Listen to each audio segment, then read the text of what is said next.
That was some of the most hilarious footage ever done on television.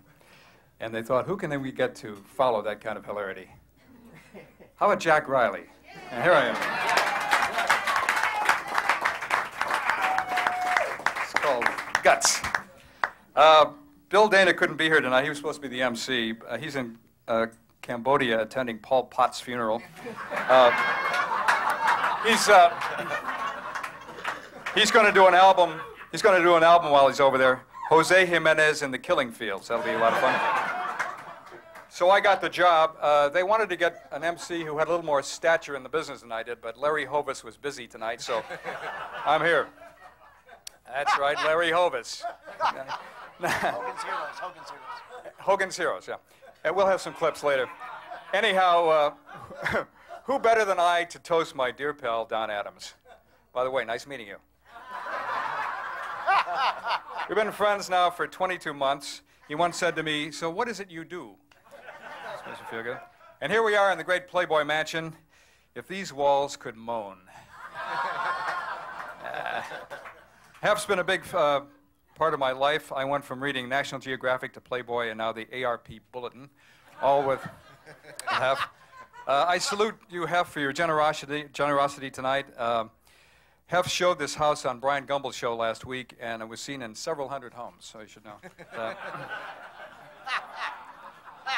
What always amazes me about Hugh Hefner, he's an international celebrity, a powerful publisher. He changed the way we think and live.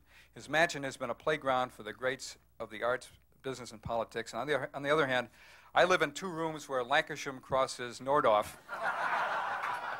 and here's the weird part.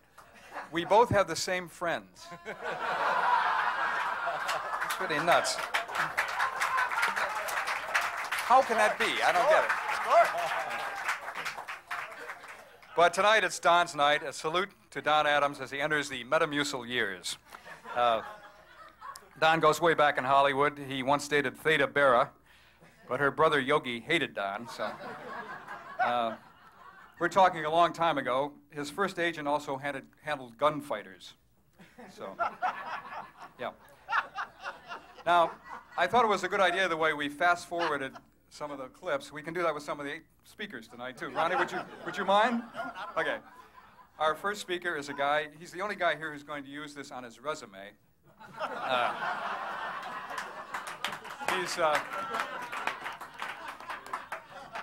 He's listed in Who's Who under Who's He. Here he is, Mr. Ronnie Shell.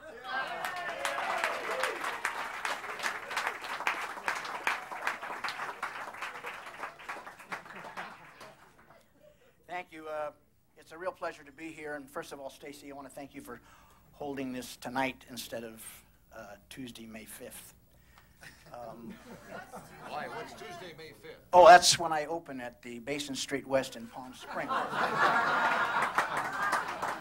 There was one of the top singers of our time, Miss Gogi Grant, and $7,500 per week. I'm just going there just to prepare for my June 21st gig at the Harrah's in Vegas, where I'll be headlining the Comedy Room, and then I'll be making $10,000 a week. Quite a gig, and I'll probably be doing some, some shorts in between. Hey, Ronnie, this is about Don. Oh, okay. I'm sorry. Yes, I got to tell you, I haven't felt this much love in one room since I was a guest on the Skippy Lowe telethon for the Sexually Uncertain. Did you get all that? It's a great turnout here tonight. Can you imagine how many people would be here tonight if Don were liked?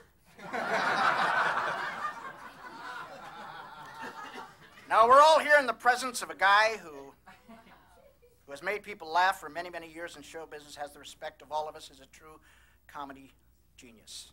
Thanks for showing up tonight, Mr. Rickles.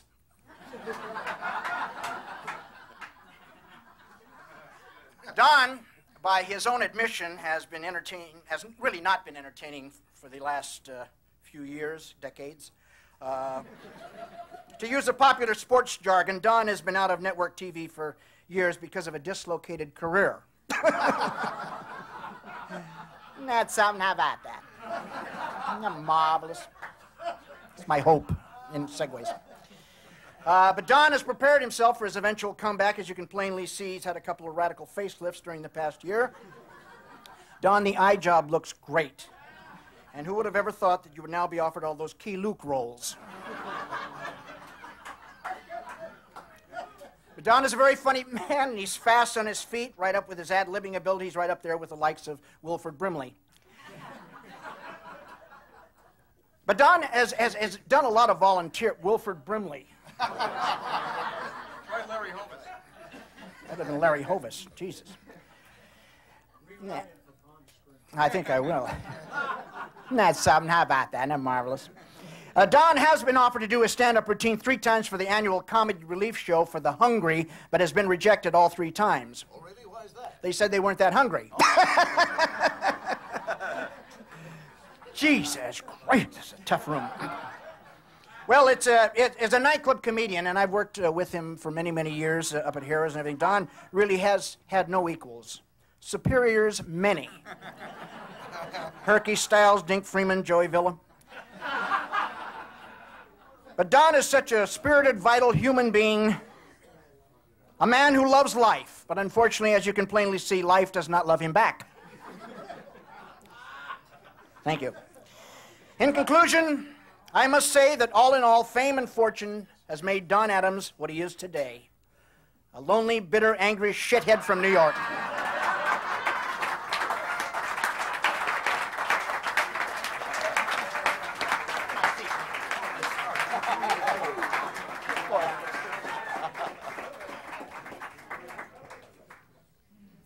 Thank you, Ronnie. That's May 5th, Yeah. Basin Street West. Yeah, and you're opening for Gogi Grant, I heard. That's true. No joke. Yeah. We have an old friend of Don's tonight who spends a lot of time entertaining on cruise ships, Alan Kent. He has more iceberg jokes than anybody in this room. As a matter of fact, you were the comic on the Titanic the night that it... I was in the dress. That's how I got out. That's how you got out from the dress. Well, save it for up here, will you, Alan? Because, okay. He was while the musicians were playing on the Titanic, you were saying, take the asters, please. I remember that. So anyway, yeah. Anyway, so get up here fast, because I'm dying. Here he is, Mr. Alan Kent.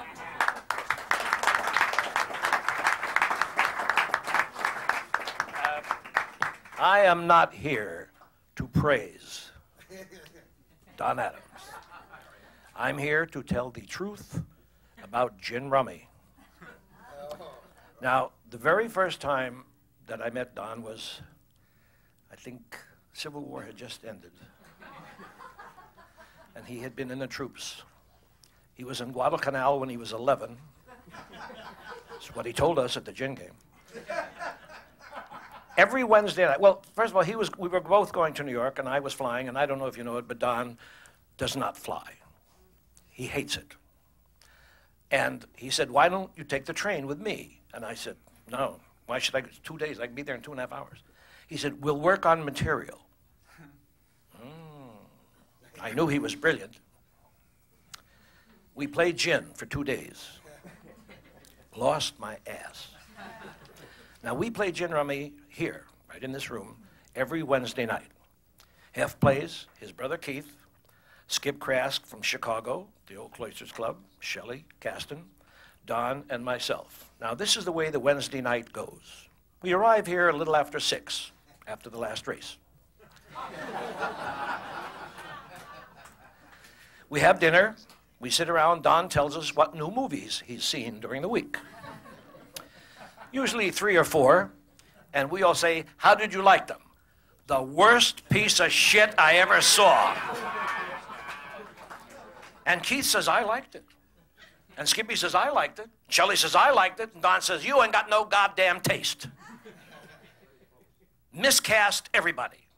Everybody's miscast. Tells us what lousy movies he's seen all week. Brings his little dog, Sweetie. Now, you have to understand, he admits that Sweetie has a Jekyll and Hyde complex. That when Sweetie is home with him, she's a lovely dog. When she gets here, she's ravenous and eats everything and everybody within sight. Fruit, vegetables, anything. She got that from her father. Because Don is a Jekyll and Hyde. At the track, lovely man. A few swear words once in a while, but not much. When he gets up here and gets in the gym, I don't care if he lost $20,000 at the track that day. The penny a point we play for up here is more important than that $20,000. Now, you have to understand how he feels. Don Adams is the only person in the entire world who truly knows how to play gin rummy. The rest of us are cripples. Just ask him, he'll tell you. Now, we pick cards for sides, 3 on a side. Don is never, ever wrong. He'll tell you that too. We, on the other hand, whenever he loses for the night, it's because his 2 partners put him in the shit house. Shade house, shaved head. I told him last night he looks like a hitman with this shaved head. He does. The other night, Mr. Hefner threw the party. He was the only loser. Don felt so bad, he took the money anyway. He figures right now he's about, what was it, 77,000 your head on the horses so far this year? And $1.42 behind in gin rummy. And that $1.42 pisses him off no end. So what I'd just like to say is that any Wednesday night, if you're not doing anything, around 6 or 6:15, and you want to see really humor, come up here and watch our gin game. Don, happy 75th.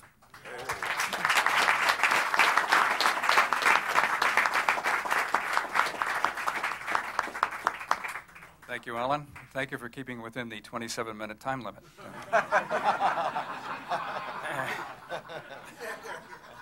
Our next guest, Gary Owens, has the deepest voice in Hollywood, if you don't count B. Arthur and Brenda Vaccaro. He was inducted into the Radio Hall of Fame with Red Skelton and George Burns in 1996. And all the years as a DJ here in Los Angeles, Gary was never connected to the payola scandal.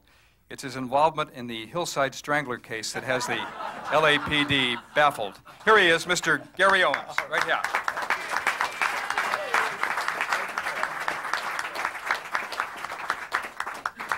So, well, that's all right. Jack, thank you very much. Jack has been on The Tonight Show 18 times this year. Really? Jack Riley, ladies and gentlemen. Doing very well. I really can't tell you how pleased I am to be here, and happy birthday to Don. 3 were funny. Well, yes, I haven't been this happy since Marv Albert asked for my niece's phone number not too long ago. Indeed, happy birthday to Don Adams, because he's such a great legend, and as you know, Don and Dick Van Patten are at the racetrack, and this year got to throw out the first horse of the season. We're very happy for him. It's a very big honor in sports. There are so many friends here tonight in these beautiful Hefner-esque surroundings. Our acclaimed former medical examiner, Dr. Thomas Noguchi, is in the back over here. He helped Don prepare for a role on Quincy, a dramatic role. Don was playing a cadaver in that particular episode. Dr. Noguchi doesn't get invited to many affairs, but it's his own fault, because the last big dinner he went to, he tried to pull a tablecloth over Fred McMurray. You may recall that a few years ago. When I first came to Hollywood, Don Adams, Don Rickles, and I all had the same publicist, Gene Sheffrin, a wonderful man. So I called the old Sheffrin office back, in the early 60s to get a complete bio, and I've kept it all these years. Now, these are some of the things you don't hear very often, and just as well. Don Adams was so poor that his mom sold Mary Kay. Not the cosmetics, his little sister. And he was so poor that when he lost a baby tooth, his mother made soup out of it, which I thought was very nice. All of us who know Don, and those of us in Yarmy's Army and get the chance to chat with him all the time, we realize he is such a very warm and charming man. When he greets somebody, he kisses them on both cheeks, and sometimes on the face, by the way. A movie, ladies and gentlemen, is being made right now of Don's life and how he survived a plane crash over the Andes, right next to the Amoses over there, as a matter of fact, by eating 3 other passengers before the plane hit the ground, which was wonderful. And a few moments ago, you saw these wonderful clips, these great clips, with the 2 Dons, Don Adams and Don Rickles. Don Adams is one of the great literary fanciers of our time, and Don has purchased the rights just today to a book about Al Jolson. You saw Rickles doing Al Jolson there. And this is about Al Jolson in his early days as the jazz singer, which claims, surprisingly, that Al was really a black guy with a very white mouth. No one had ever discovered that before.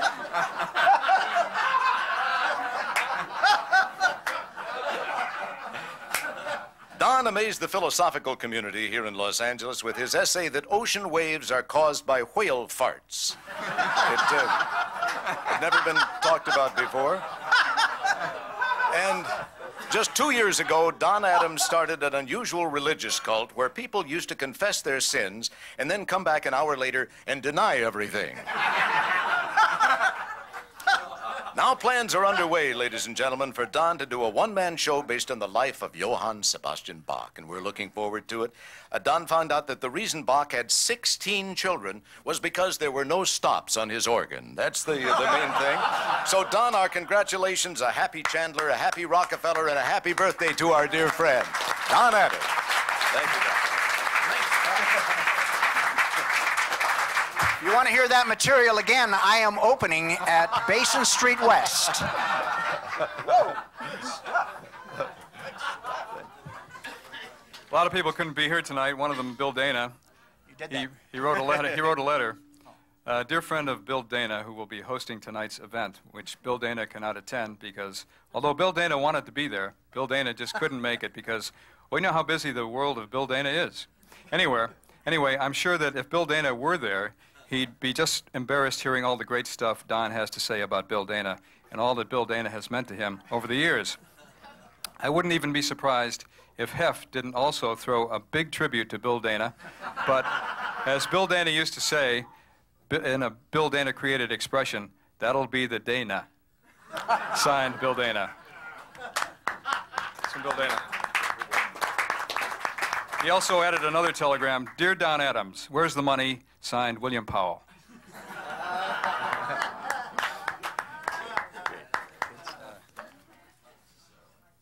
One of the friends of Don's, who's in this group called Yarmy's Army, is Howie Storm. He's a director and an artist and an actor. Howie Storm this year is known as Howie El Nino, and we're going to bring him up here now to create something for it. He created this just for you, Don. It's your first time with a date at an Italian restaurant. And here it is, Howie El Nino.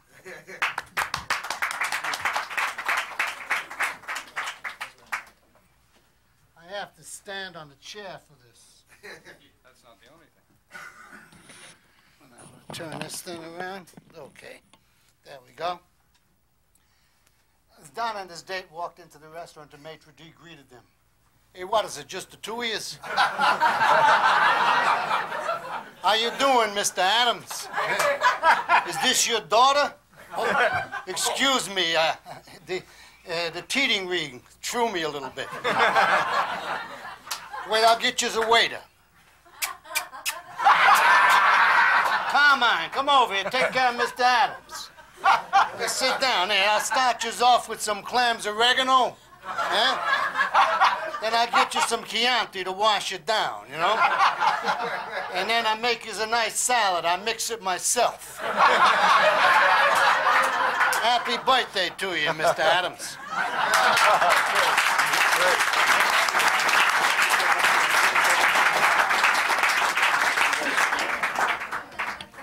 Thank you very much. You know why there are no Jewish gangs? Because you can't wear a yarmulke backwards.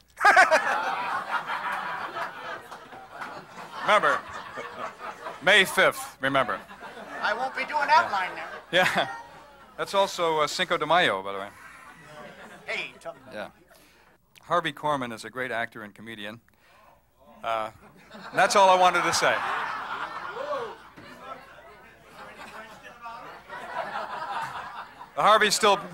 Harvey's still pissed off that Robert Downey Jr. got more work while he was in jail than Harvey gets as a free man. Totally free man.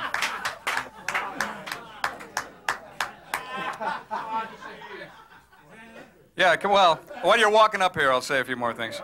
Harvey's an author. He wrote one of the thinnest books in the world.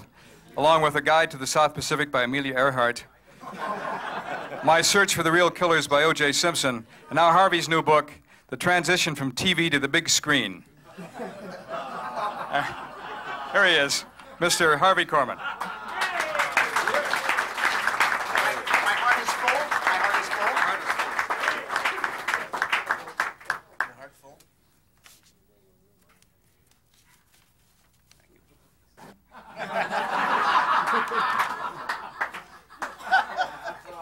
Before I get started, Dave, you want to run that 30-minute reel of Conway and I breaking up on the...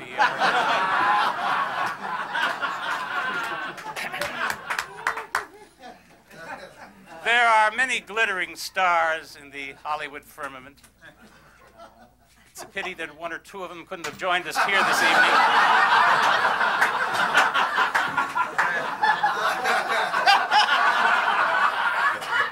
Looks like a Love Boat reunion here.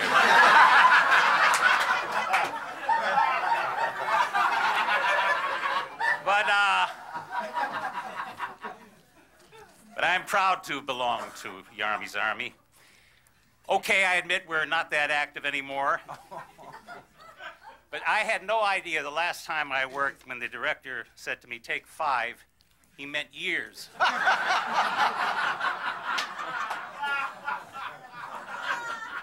But it's good to be here to celebrate one of our members' birthdays. 75 years ago, Don was born, got married, and became an instant bomb in show business.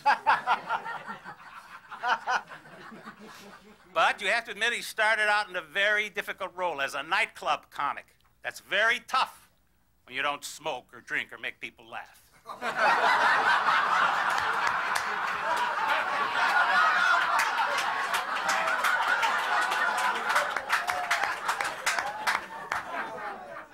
So after his marriage, Don went to New York to try television.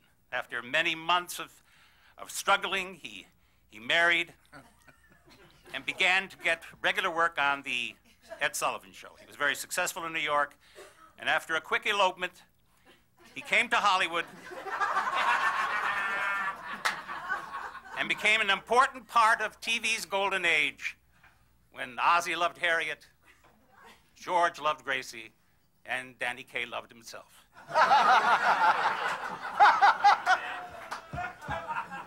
He became, Leonard Stern. Anyway, Don, congratulations. He's the guy that started to get so. Anyway, he came to Hollywood. He became a big star. He got married, and he lived happily ever after.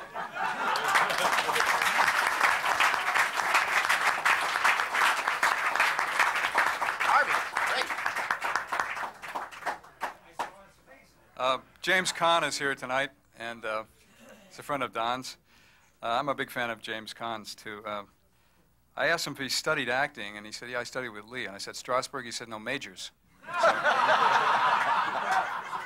would you like to get up and say happy birthday, Jim? Thanks. James Caan.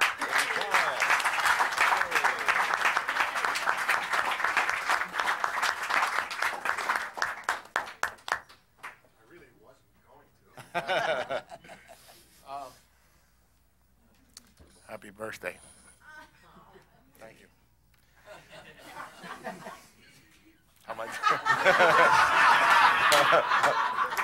How am I doing so far?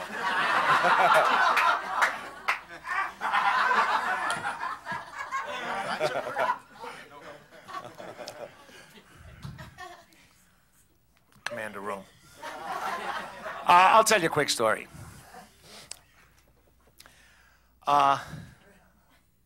To tell you how old he is, I was known as the Kid. And we used to play golf. There's Wolfberg and Adams, who was a big star at the time. This is just one of the many stories. And he yelled because he was a star and nobody else was anything. And he made up his own rules. So we were playing at Riviera, and every time Don swung a club, we checked with the vet ward to see if a bed was empty. It was just ridiculous. So I had played about 4 times, and then he demanded 4 strokes aside from me. Show you how great he was. Anyway, we were playing what he called winter rules. That meant if it went to Barranca, you could move it. If it went out of bounds, you could move it. And we spent about an hour on the tee every time we played, screaming and yelling and betting and whatnot. Nobody ever paid anything, but you know that took an hour. Anyway, we got to the last hole at Riviera, and I had shut Don out, and I gave him a shot and a half, a half shot and a half. Anyway, we were playing winter rules. I hit my second ball up onto the green. Don hit it left, his second shot left to the sand trap. I went up around, came down, and as I came down, I caught Don moving his ball from the rough to the fringe of the green. Now, this was in front of all the members of Riviera. And I said, "What are you doing?" He said, "We're playing winter rules."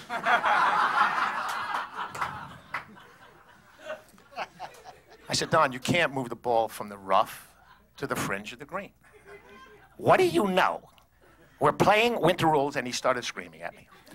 At which point I had a little temper. I ran down, picked him up over my head, threw him onto the green, opened his mouth, and stuck a golf ball in it. I started laughing very hard, rolled off him. He got up, took the golf ball out of his mouth, and said, "Remind me never to go bowling with you."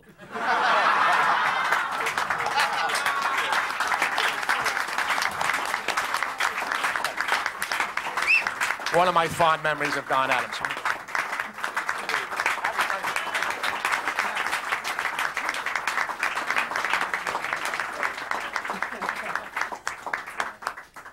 See, Ronnie, what a star looks like? Yeah. Class. Dick Van Patten is from a large show business family. Dick is kind of the Tito of the Van Pattens. Joyce is LaToya. And what a coup to get Dick out tonight. I mean, he's rarely out of the house. Actually, Dick is very accessible for all events. This afternoon, he attended a ceremony where they put up the new pennants at Mark C. Bloom, which was, show you, he'll come out for anything. Anyway, here he is, one of Don's dearest friends, Mr. Dick Van Patten. Hi. I first met Don in 1970 through his brother and my pal, Dick Yarmy. And Dick said, "I'm going to introduce you to my brother." And I was pretty excited. This was the biggest thing on TV, Get Smart and Don Adams. I was really very excited to meet Don Adams. So he takes me to his house, and Dick says, "Don," he said, "this is a terrific guy. He's just great. You're going to really love him." And I thought he was going to say, "You're going to love him because he's a terrific actor." And everything. He said, "You're going to love him. He's a degenerate horse player, just like you." And it was a little embarrassing. So then Don said, no. He said, "You married a June Taylor dancer, didn't you?" And I said, "Yes." He said, "Well, my wife was a June Taylor dancer, and she replaced your wife." And he said, "So we got to be friends." And that's how it all happened. And he said, "I want you to come over to my house this Sunday." He said, "Every Sunday we play tennis, and then after the tennis we have a nice big dinner, and after the dinner we have a movie." He said, "I have a first-run movie flown into my house." And he said, "And after the movie we play charades until about 5 in the morning." And this, incidentally, we did this for 2 years. This is true. And that was the day. I mean, every Sunday. But I just want to tell you about one thing. In the tennis, when I first went there the first day, I went there, I thought that we're just going to have nice, pleasant tennis. But Don's brother, Dick, one of the greatest guys I ever knew, one of the most talented, he was a very competitive man, unbelievably competitive. And he wouldn't let you just play tennis for the fun and everything. He wanted to make a tournament out of it. And he would say everybody would have to pick a different partner, and we would play all day, and whatever team would win, because that's the way Dick wanted it. But anyway, I had a little 12-year-old boy who was #1 in the tennis in the country, #1 in the world in the country. And he was only 12 years old. So naturally, Dick wanted him to be the partner. But that wasn't fair because Don said, no, the partner has to be the worst player. And I'm the worst player. And Dick said, "No, I'm the worst player." And so anyway, they would fight over who was going to play with little Vincent. This is all true, incidentally. And finally, I said, "Wait a minute, fellas, please, break it up. Don't you understand? Let Vincent pick who he wants to play with. Go ahead." So Vincent said, "I want to play with Don." So Dick was furious. So whoever Vincent played with always won. So Don was winning week after week. And I finally went to Vincent one night. I said, "Vincent, it isn't nice. 1 week you should at least pick Dick." He said, "No, Dad." I said, "What do you mean, no? Why not?" He says, "Don gives me $50 every Sunday."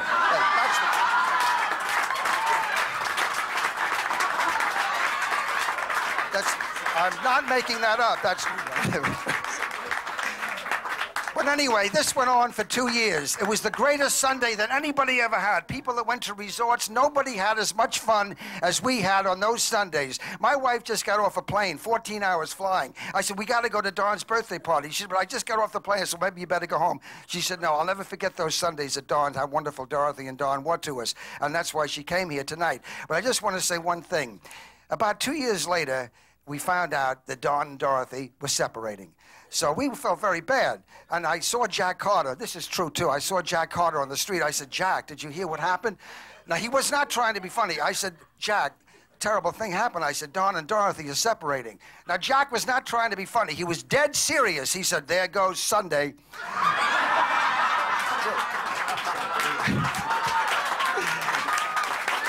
Anyway, thank you.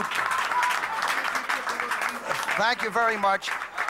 It's a privilege to be with Don Adams on his 75th birthday. Don, you've been a great, great friend. You've hired me. You've used me. Not only that, we have a lot in common, and every time I see you, it's like seeing a light bulb because I get very excited. He's terrific. Just a pleasure to be here. Thanks. Happy birthday.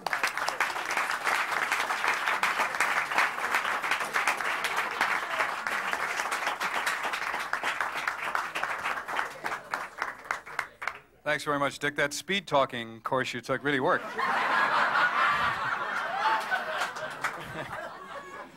Dick is going to record. Dick is going to record the entire Bible on a 30-second cassette. It's going to be available.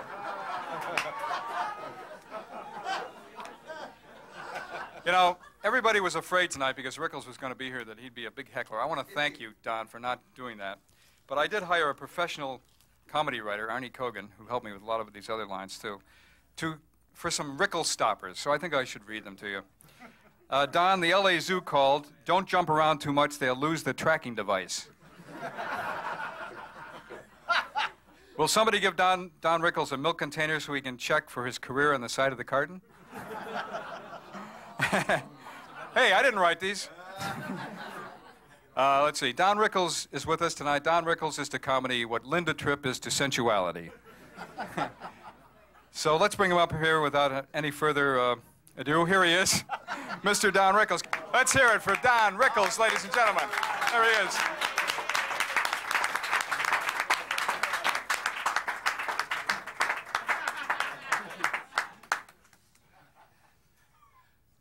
Sit down, Jack. It's over. I know how to handle it. And May 5th, you can be sure I won't be there.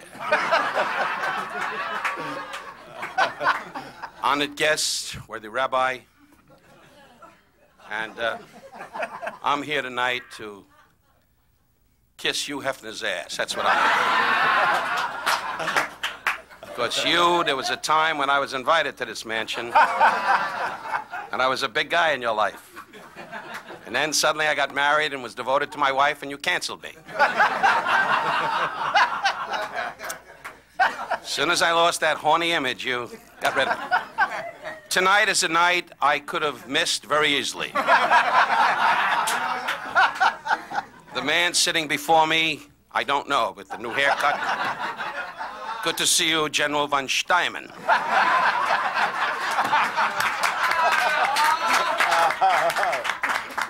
Some bitch became a Nazi. His father, rest his soul, was a Jew, which he keeps quiet.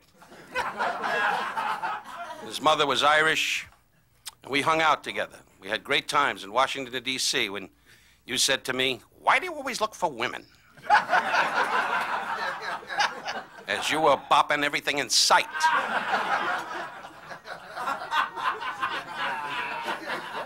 And I see by this turnout, Don, that, as it turns out, I'm the biggest name here. I never figured that, except for Jimmy Kahn, who we go back a long time. He gave my kid his first toys, really. When my son was born, Jimmy Kahn did a wonderful mitzvah. He gave my children toys, and we've been in touch ever since. Oh, Jesus Christ. His whole life is calling up Francis Ford Coppola saying, "How about Sonny again?"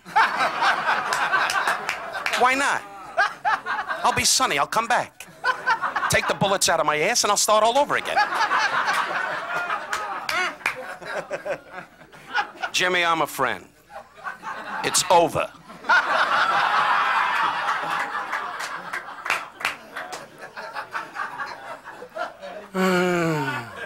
He's up in the mountains now in his pajamas trying to figure out who the hell he is.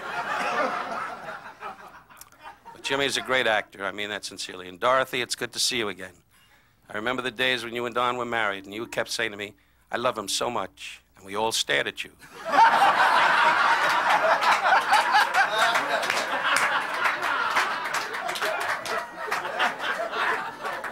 Biggest unemotional stiff in the world, this man. He was like a Gentile midget running around, searching, hunting. But you know, we laugh and we kid, and I must say, Gary, you were brilliant, and Jack, you're a fine writer, and Ronnie, huh. But, and Howie, that was cute. The chair bit, great. Just some great bits up here, and Harvey, as always, a depressed, wandering Jew. Harvey, I'm not going to lie to you. Carol Burnett doesn't even know you're alive.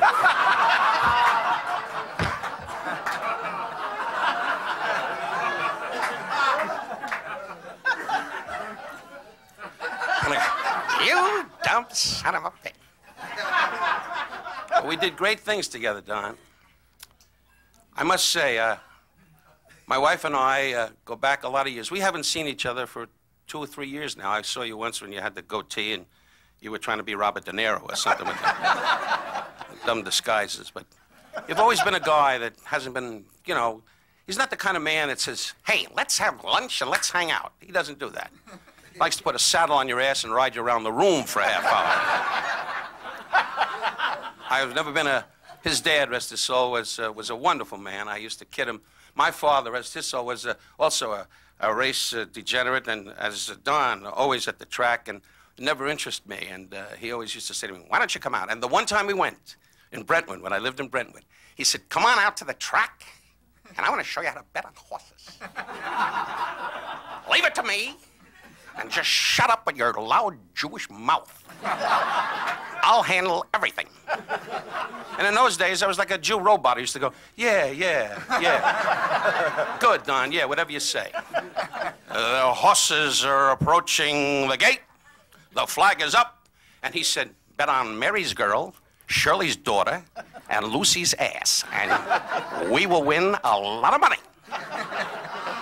And I gave him everything. I used to take it out like a Jew. Jew takes out the wallet and goes, hey, here, whatever you want, Don, whatever you want. Jeez, I'm loaded tonight. Anyway, these are little anecdotes that I tell as the camera rolls for no money. I spotted that right off the bat, and your ass, you're going to pay me for this. But I say on behalf of my mother, Etta, rest her soul, who loved you, my wife, Barbara, who loved you and still does, thank God, and I do. We don't see each other, but when I walked in tonight and I put my arms around you, I said, my God, the years and the laughs we had together. You can't take that away from this big guy, and I tell you this from my heart. You're the most, in my life, a comedic mind that always made me laugh. Laugh to the point where I said, gee, stop it, I can't stand it. You are that good. And at 75, you got a world ahead of you. And you and I have memories together. And let's pray to God we can have many, many more. I love you, and I tell you from my heart, you're the best, and hang in there. God bless you.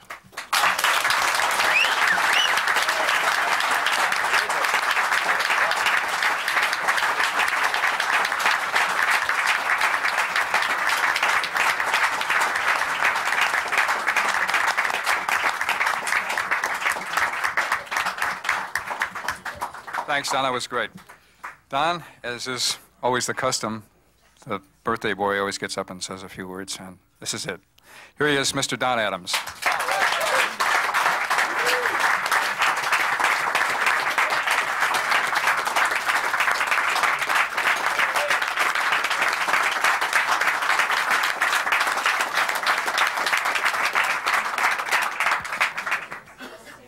We'll let you win next Wednesday.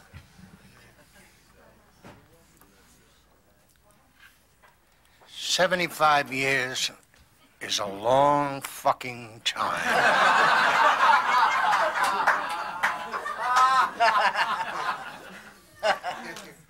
Do you realize that when I was born, it was a mere 50 years since Lee surrendered to Grant?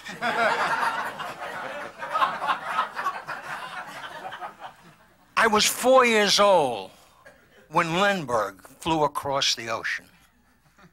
I was 6 years old when the Great Depression started. If you think that was a Great Depression, wait until you get to be 75.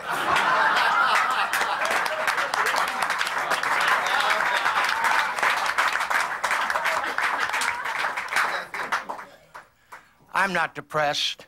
I'm a little upset because Dr. Gregorian hasn't returned my calls.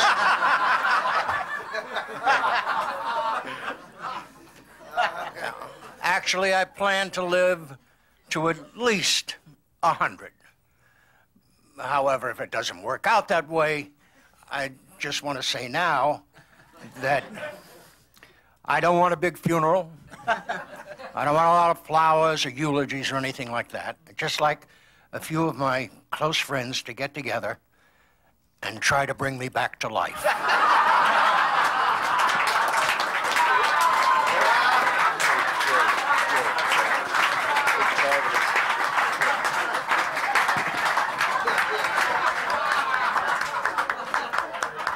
I am so thrilled to have all these wonderful people here tonight, my children, my friends who've been my friends for 40 years. One of the women, or several of the women that I've loved.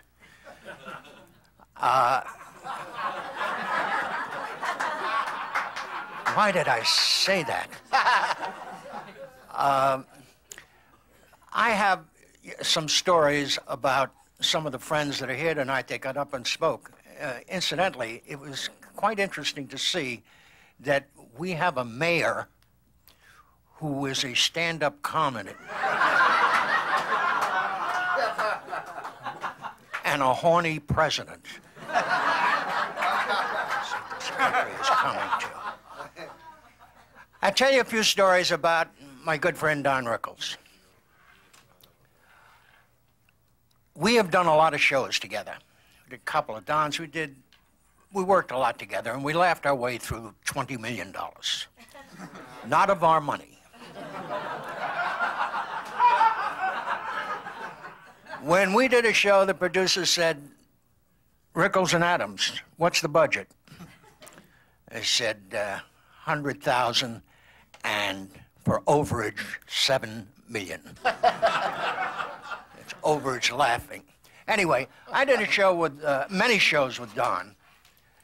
One of them was a thing called A Couple of Dons. I think it was that show. Anyway, Scandori, his manager, called me in and they said, do you want to look at the script? Because we know how you are. You're a pain in the ass. And you want to rewrite everything. And we don't want any of that bullshit on this show. So you look over the script, tell us how. I said, hey, I'm out of this. I said, I'm going with my wife, Dorothy, to Lake Tahoe, and I don't even want to be bothered with it. I'll come back and I'll do it any way that it's written. I will be glad to do it. They said, really? I went to Lake Tahoe. I came back, went in. All the writers were there, Scandori, and they showed me the script. Now, I read through the script. Worst piece of shit I have ever seen in my life. But I said to myself, you made a promise. You said you wouldn't carry on about this. Close your eyes. They said, how do you like it? I said, great. That's a wonderful script. We go to Vegas to rehearse the show. We were shooting it in Vegas. Remember, Don? We rehearse. The worst. Jokes are laying on the floor. Nothing is happening. After a couple of days rehearsal, we go into the lunchroom. And Don says to me, we're going into the toilet. We're gonna bomb. We're going into the toilet. I said, hey, I didn't write the stuff. He said, yeah, but you're a great rewriter, Don. You can rewrite terrific. You gotta pull us out of this. Otherwise we're gonna die. I said, I promised I wouldn't interfere. He said, you gotta do it for us, please, because you're such a great rewriter. Go to rehearsal. Doing a sketch. I said, I don't think this is really quite funny. And everybody went into shock. The writers went, what? And they called for Scandori. And this man, with a hole in his head from a baseball bat,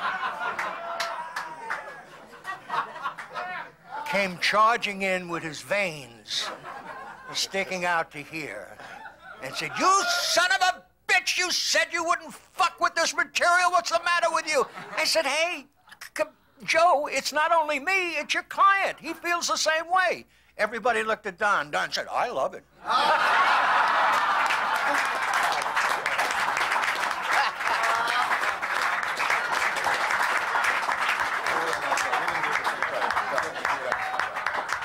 Don never wanted to be thought of as a bad guy. I had to be the heavy. Jimmy Caan. I had such wonderful times with Jimmy. He was a part of our family for such a long time, as was Lee Wolfberg. He told you the story about golf. This is a story, it's not a funny story, it's just a story that I think you might get a kick out of. He came to my house one day, and he said, they gave me this script. He said, I want you to read it. Tell me what you think of it. So, okay. So he left. I read the script. He came back. He said, what do you think? I said, Jimmy, it's one of the greatest scripts I've ever read. I said, if you don't do this, you're out of your mind. It's beautiful. He said, it's television. I don't do television. I'm a movie star.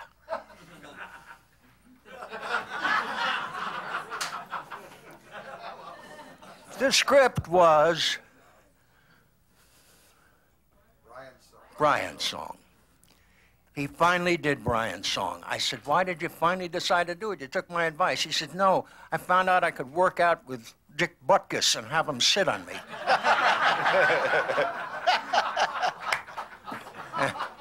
That was the reason he did one of the greatest things that he's ever done.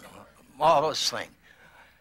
Anyway, I have so many people here that I am so lucky to have as friends and my children. There's so many of them. What was I thinking of? I was so horny. My daughter, Christine. Christine. This is my oldest. My daughter, Kathy. That's my next oldest. My daughter, Cecily. And my youngest, Beige.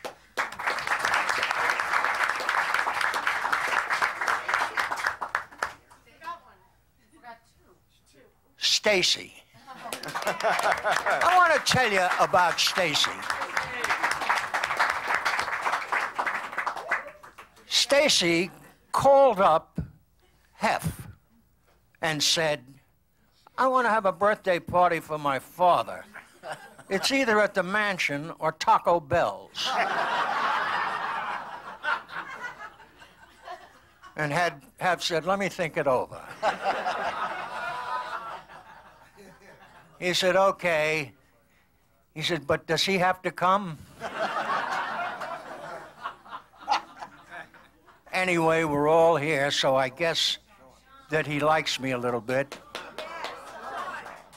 I'll get to him. And what I was trying to say was, we're all here, and so I guess Hef likes me a little bit, and I like him a lot. And I thank him for this. I have a son, Sean, who will probably beat the shit out of me because I forgot him. Sean, stand up.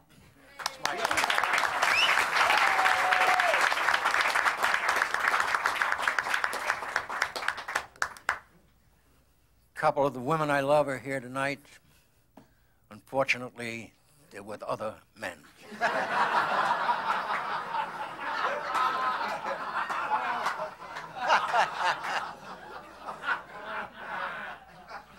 I love my Dorothy. I always have, always will. She's the mother of two of my wonderful children, and she's one of the great ladies of all time. The other lady is Connie Kresge, and I'd like her to get rid of the little Jew. And I am available. To my former agent,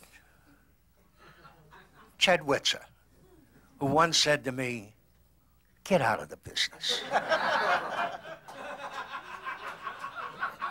And I said to him, "You too." My pals from 40 years ago, Shelley Caston, Skippy Crass, Alan Kent, of course, Hef, our gin players. 6 old men with basketballs for prostates.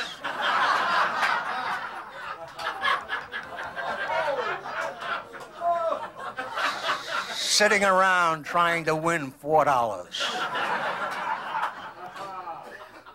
It reminds me of 10 little Indians. 6 little Indians, and then there were none. I mean, how far can you go? Everybody's 70 years old. I figure in about 20 years from now, there'll be a tour through here. And this is where they play gin, over here. They're all gone now.